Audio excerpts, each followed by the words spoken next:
ધરતી આંબા ભગવાન બિરસા મુંડાની 150મી જન્મજયંતિ છે અને આ જન્મજયંતિ જ્યારે અમે ઉજવી રહ્યા છીએ ત્યારે આદિવાસી સમાજ એ દેશની આઝાદીમાં પણ ખૂબ મોટું યોગદાન રહ્યું છે.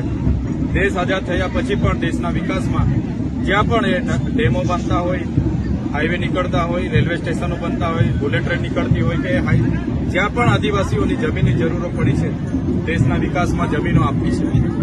પણ જ્યારે આદિવાસી સમાજની વિકાસની વાત આવે છે ત્યારે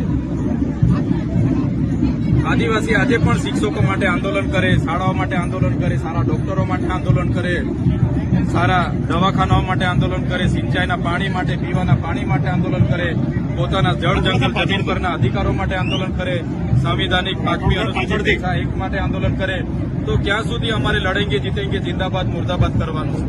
ત્યારે આજે અમે ગુજરાતના મહારાષ્ટ્ર, મધ્યપ્રદેશ અને રાજસ્થાનના તમામ આગેવાનો સાથે મળીને ભીલ પ્રદેશ મુક્તિ મોરચા સંગઠન અમે જાહેર કર્યું છે અને આજેથી કાઉન્ટડાઉન ચાલુ થાય છે.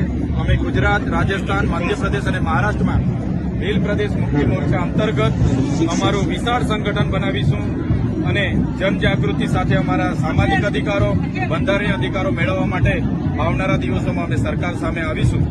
સાથે સાથે જો સરકાર અમારા આદિવાસીઓનો વિકાસ નહીં કરવા માંગે તો અમે આવનારા ભવિષ્યમાં દેશનું 29મું રાજ્ય અલગ એટલે કે ભીલ પ્રદેશ રાજ્યની માંગણી કરીશું અને એની રાજધાની અમે કેવડિયા બનાવીશું. ખાસ પાર્ટીને મેં તમે એક વિનંતી કરી છે કે અમારા આદિવાસીના વિકાસના મુદ્દે કોઈ પણ પાછીપાની નહીં કરે અને જો કરશે તો અમે પહેલા વિરોધ કરીશું.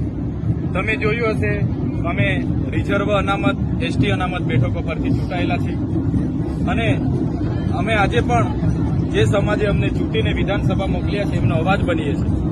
જ્યારે પણ આદિવાસીઓનો અવાજ બનતા મારી પોતાની પાર્ટી પણ જ્યારે મને રોકશે ત્યારે સૌપ્રથમ એ પાર્ટી પરથી રાજીનામું આપવાનું કામ અમે કરીશું. પણ અમે સમાજને એક કરવા માટે ક્યાંય પાછીપાને નહીં કરીએ.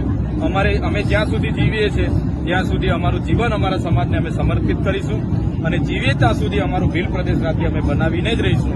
એ આજે અમે સંકલ્પ કર્યા છે. યુવાનોને શું સંદેશો આપશો? યુવાનોને પણ અમે સંદેશો આપ્યો છે.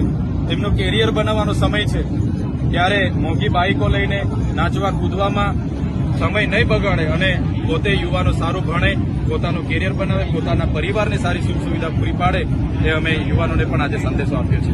Okay, thank you.